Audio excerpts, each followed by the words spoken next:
I have the most mismatched, ridiculous 3-watch collection battle ever with 2 of the nicest and best people in New York. This is Ben from Ben's Watches, Craig from Wrist Enthusiast. If you live in America and you're into watches, you have to check out Time+Tide. This is our new clubhouse, 460 Broome Street, SoHo, in an emerging watch district. There's so many shops around here, but nothing like this. We're one level up above the street. It's super serene and calm. We have all the impossible to get watches from the internet here, as well as events and launches. Brands like Studio Underdog, Furlan, Marri, Serica, Baltic, Christopher Ward, all the brands you've seen on your watch-loving friends' wrists are here to try on and to buy. And in the city that never sleeps, we don't either. We're open 7 days a week from 11 a.m. to 7 p.m. So come on down to Time+Tide, New York, 460 Broome Street, 11 a.m. to 7 p.m. We'll see you at Time+Tide, New York.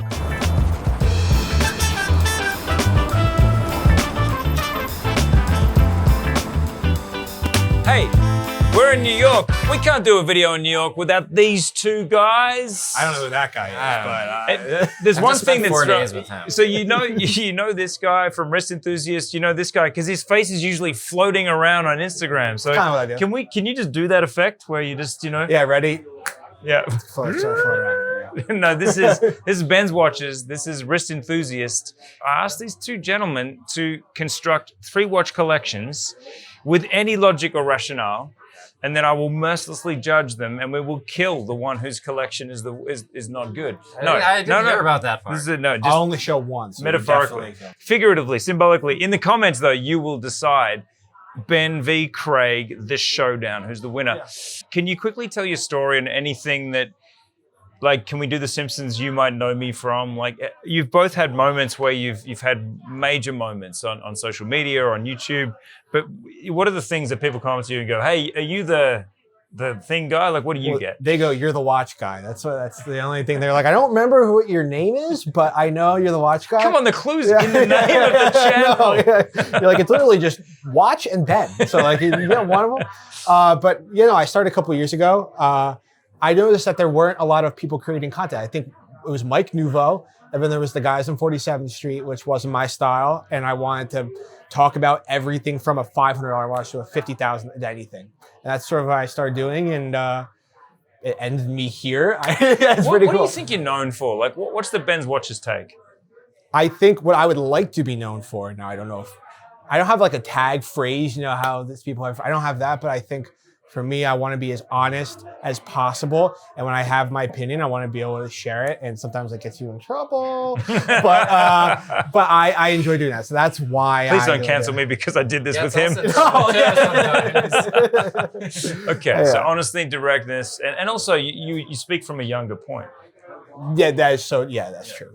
Yeah, I'm 28, which to me, that's crazy to sound to me because I feel like just yesterday I was 18 getting into college. But it's cool. It's awesome. And I think I could speak to a lot of the younger audience and a lot of the younger people who follow me. But to be honest, I can stop some guy who's like, could be 60. He'd be like, "I love your content." I'm like, I didn't know. I didn't know you were on TikTok. Okay. But it happened. So it's cool. Yeah. And is this your life now?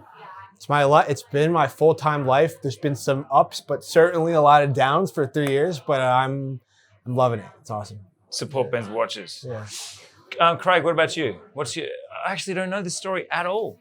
So you were just there. I was just there. I was a lawyer for 12 years. Holy, he's got a real job. Not anymore. But for 12, now I have a fake job. But for 12 years, I was a litigation attorney, and I'd collected watches with my dad for a long period of time. He kind of got me into watches, and I just started Instagramming in 2015. So yeah, I just continued to grow it, and then kind of expanded into YouTube and did the podcast with these guys. And I'd say like the biggest moment was probably where people recognized me the most was when I interviewed Mr. Wonderful. Love him or hate him. Kevin O'Leary? Yes. Yeah. But that was kind of the first time people started saying like, "Oh, you're the guy that did that." Yeah. And then Teddy did it every week, and now Teddy did it I think before me. Yeah. But, I was like, I think the first kind of watch guy that interviewed him besides Teddy. Yeah. So I think I brought a different perspective, though I love Teddy. and everything he does. And then, continue doing the podcast with these guys, with Derek and with Ben, and, What's the podcast called? Wrist Enthusiast Radio. There you go. So I have... Look it up. It's the only reason it's not something else was because I started it with 2 other guys, and then we brought Ben on, and then when the other person left, I realized that video was the place that content was going, and we needed to all be in the same place. And I had met Derek kind of in the watch community just over the year and asked him to join, and the rest is kind of history. Let's play the game of cards version where you go 1, Ben goes 1, and we go like Return of Sev style, right? and then we do want to vote in the comments who's got the better collection. So flip a coin.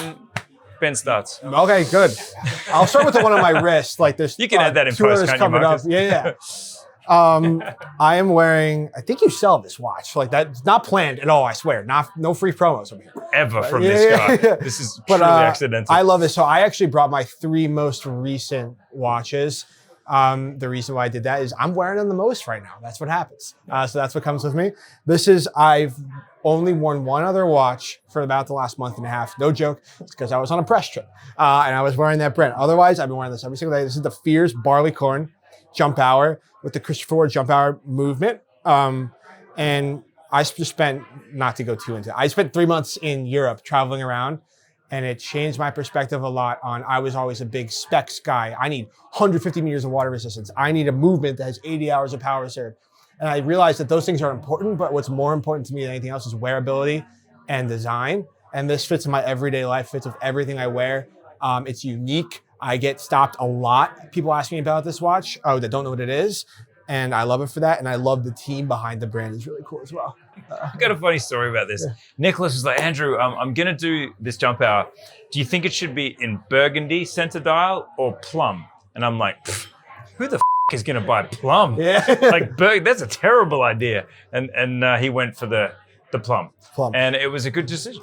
Yeah. Because so I would say it's a good decision. Yeah. And because that's an unusual tone, isn't it? It's almost like an eggplant.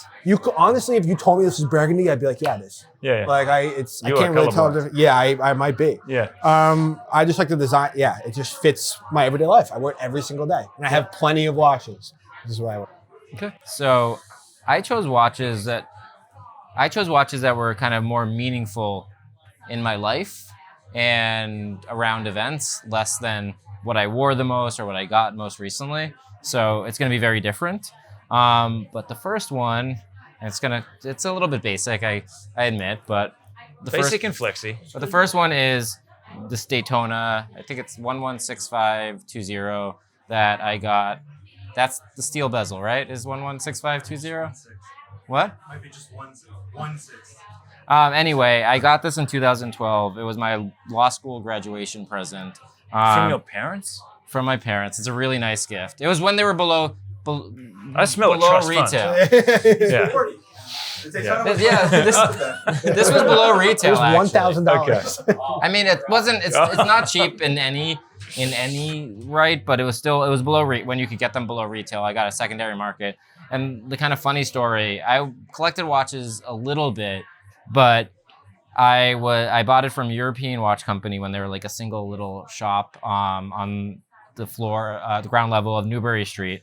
And they're just kind of like the size of this room, actually. And I was deciding between 2 watches, and I was deciding between this one and the previous generation, the Zenith Daytona. And my stupid self thinks, why would I get a Rolex with a Zenith movement in it? I want the one with the Rolex movement in it.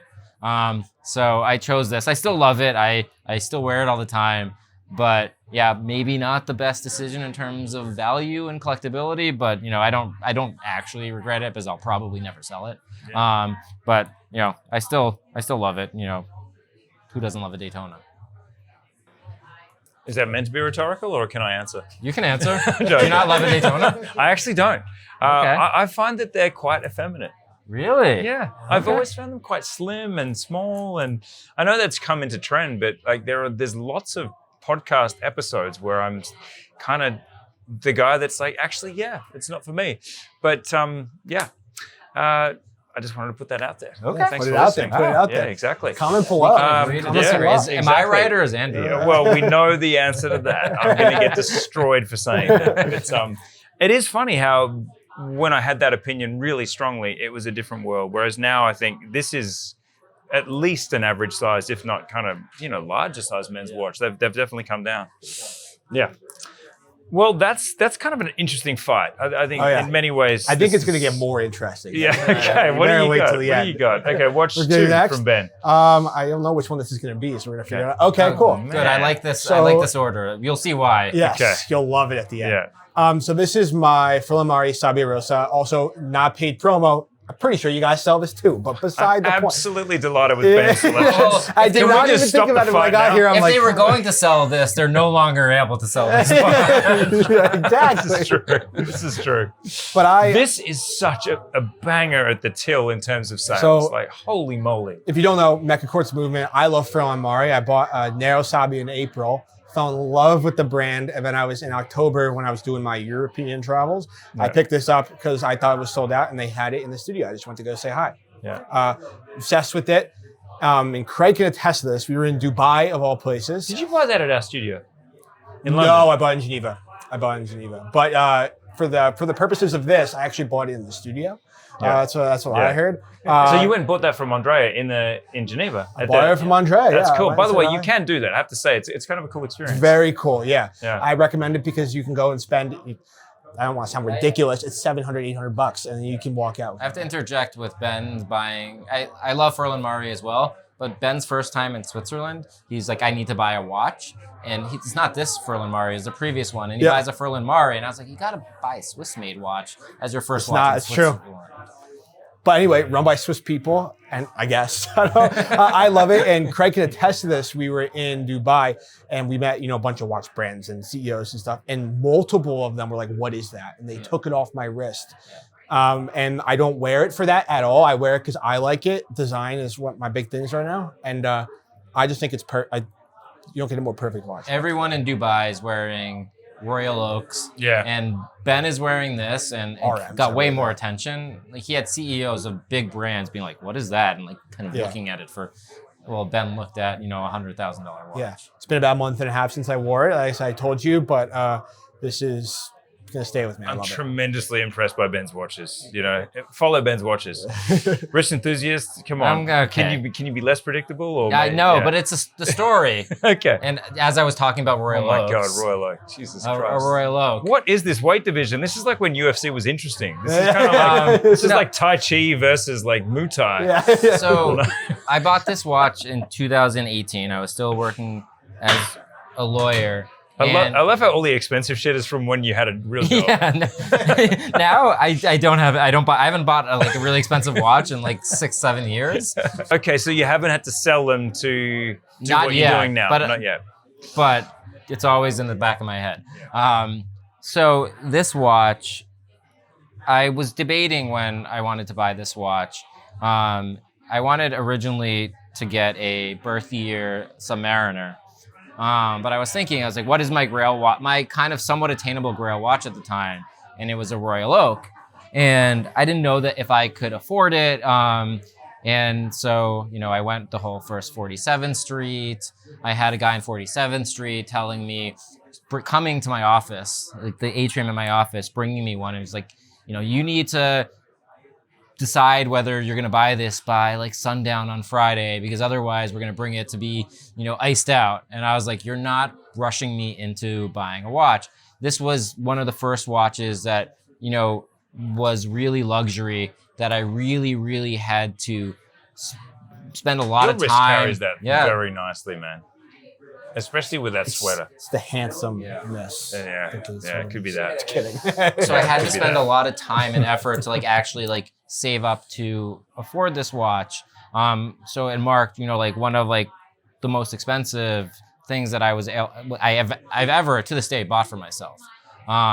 And how much was it when you bought it? Okay, so here's the story. So I was talking with the and I hopefully now that it's 7-8 years later, I can tell this story. We'll find out. Yeah. So I did get this from retail, but I was originally, this was secondary market, this was retail. well, they don't sell AP anymore. So I got it from West Time. So I had been talking with all these secondary market people, and I had a friend that worked at West Time out in LA, and she was like, okay, let me see if I can, get one for you. And, I think at the time they were still like, people would wait a couple months for them, but a couple weeks later, she's like, I can get it for you. And so it was 17.8 at the time. She also told me that she could give me 10% off. I just couldn't sell it within like a year or two. And I asked her, are you allowed to give me 10% off? And her answer was, better to ask for forgiveness than for permission.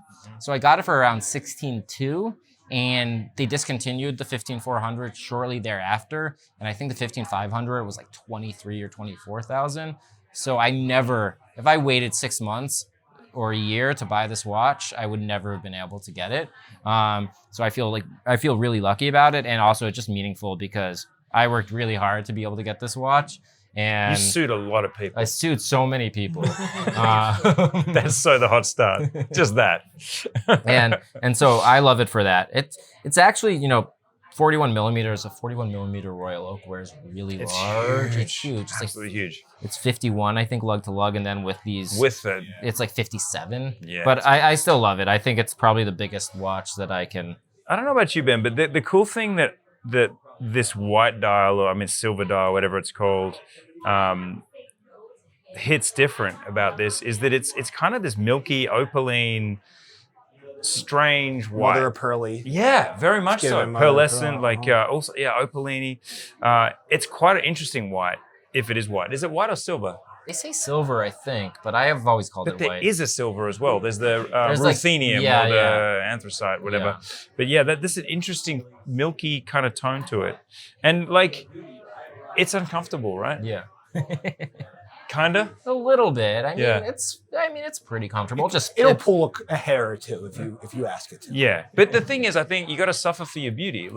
This is a beautiful, iconic watch. So I'm actually feeling like I should call off the fight as a referee. I'm like, what is actually happening here? Yeah, it's we're going in very different directions. These two should never work together. There is nothing compatible about I'm a little these two. eccentric.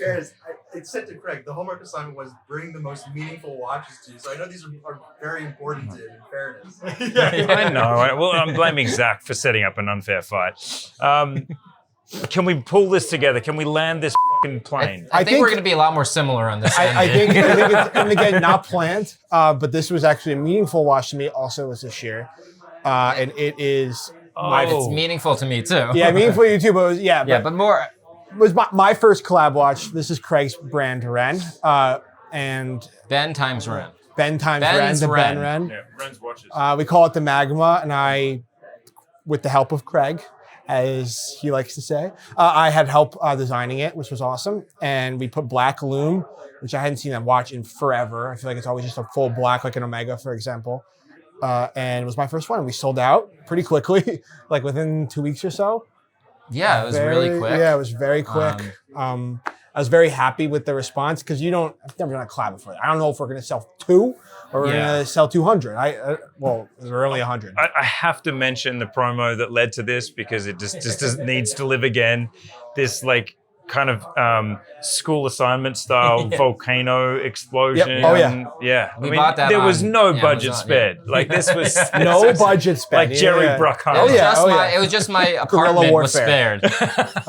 You're still rubbing off red stuff from the carpet. We had Mike Stanwyck, who's a videographer, come in and video it, and his whole leg got his sock is red. On it, I don't know what that material was that was on it, but it got stained. Yeah, it burned the skin. I have a funny story about this. So when we launched it, Ben got on my dad's shit list a little bit. My dad is on watches TikTok a little bit, and he saw all the promotions, and he saw everyone congratulating Ben, and he's like, why is everyone congratulating Ben? Why aren't they congratulating you? And so before they met, I told Ben, you're kind of on my dad's shit list, but he's a really nice guy. I charmed him though. You charmed him. Charmed the guy. They made up then. Yeah. He was protecting you. He's protecting me. He was Yeah, worried so that I wasn't nice. getting enough credit for it. But, but that was a really good collab. Okay, I see where this is going with your third watch, so let's get this over with. Okay, so this one is something that we're doing exclusively with Time & Tide and the shop. So you will be able to buy this only in Time & Tide in Discovery Studio and online. But it is a new Diver 38. It's the Diver 38 Crimson with this red matte gradient dial. Funny story, Andrew kind of stole it from me in Dubai. I gave it to him to show him, and then it went back to wherever you went. And I was like, I was not. I didn't want to give it back. It came back with you. I was, Yeah. well, I guess you stole it, and Marcus stole it, and I wasn't necessarily expecting it, but it's fine because this is I really liked it. a group effort. Yeah, because the thing, like, obviously, in the Discovery Studios and in my daily life, I'm forever holding watches that are the great hope and dream of some person that I've never met and with a brand I've never seen. And you sort of just get familiar with the absolute standard specs and kind of measurements of the average micro brand watch. And Marcus and I were sitting there in the restaurant on some Waldorf hotel in Dubai. And we were both just like, this is actually way slimmer and more svelte and ergonomic than the average sort of watch in this price point. And then we just started pulling it apart going, this is actually really good. You know, we should do something. And you were like, you're already carrying it exclusively in your store. It's too late to change that. But I was already like, well, that's good because this is actually really, because my team are getting really, really good at scouting the talent. But this is what surprised me is that often an Bosch movement in a dive micro brand watch like this is about a millimeter thicker. And there were many other touches that I just thought were exceptionally good. Was it the bezel? Yeah, that's what it was. Yeah, extra 100 meters water resistance. Yeah. So I urge you to come and see this watch in person. Also what was that? The micro adjust. Yeah. So come check it out. And it is truly a testament to why the studios exist, which is so many of the brands the founders are watch geeks who haven't been satisfied with the development of the Seamaster 300, who haven't been satisfied with the Black Bay 58 for not bringing T-fit or, bracelet adjustment, who they're really in the details of, who haven't been satisfied with the thickness of many dive watches at 200 meters. And it's almost like this is absolutely all of the things that a watch expert or watch enthusiast wants in a package that's pretty red. And this is actually extra meaningful to me because Time & Tide Discovery Studio is the first and only, I don't know if I'm going to go into any other retail. It doesn't really make much economic sense. But I do want a place for collectors to be able to come in and see my watches. Right now, we've delivered 600 or so watches. That's not a lot where you can just go and see your friend with them. So having a place where people can come and see them, and the fact that this is going to be exclusive to Time & Tide, just makes it a little bit more meaningful. So like all our Diver 38s, it's $15.95. Yeah. So ETA 2892 movement, skeletonized rotor, display case back, all the stuff. 10.7 millimeters thick. 10.7 millimeters for a 200 meter water resistant dive watch. Under 10 without the crystal. Yeah, and look, honestly, that is why Time & Tide Discovery Studios are working. They're powered by people who care about watches more than you, who know more about watches than you generally, and who are then able to create some kind of a package that puts it all together. So let's close this out. We have, for God's sake, an absolutely absurd 3-watch collection battle. I don't even know if I should open it to the comments. I we should just close the comments. I know what, what? I'm going to say this. I know it's like, Royal Oak and Daytona. I actually think that more people are going to say me. That's my hot take. Well, let's talk about based on the meaning. I was told meaning behind. Well, yeah. I didn't choose based on being a Royal Oak and Daytona. Let's not point to the small print and like try to get ourselves out of something right now. You will be the judge, truly. Thanks for watching Time & Tide. Thanks for watching Ben's Watches, and thanks for watching Wrist Enthusiast, because they're all great watch media platforms. Yep. And please come and join us in this party in Melbourne, London, and soon New York, or now New York. Any closing words, gents? Apart from may the best man win. May the best man win. I'll be liking every single comment. How about that? Maybe I'll see you at the Discovery Studio. Okay. If he doesn't win, he's going to sue you, all right? Yeah. We'll see you soon.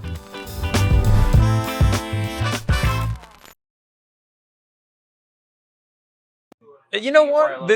Let's not point to the small print and like try to get ourselves out of something right now. You will be the judge, truly. Thanks for watching Time and Tide. Thanks for watching Ben's watches, and thanks for watching Rich Enthusiast, because they're all fucking great watch media platforms. And please come and join us in this party in Melbourne, London, and soon New York, or now New York. Any closing words, gents? Apart from may the best man win. May the best man win. I'll be liking every single comment. How about that? Maybe I'll see you at the Discovery Studio. Okay. If he doesn't win, he's going to sue you, all right? Yeah. We'll see you soon. Thanks, man.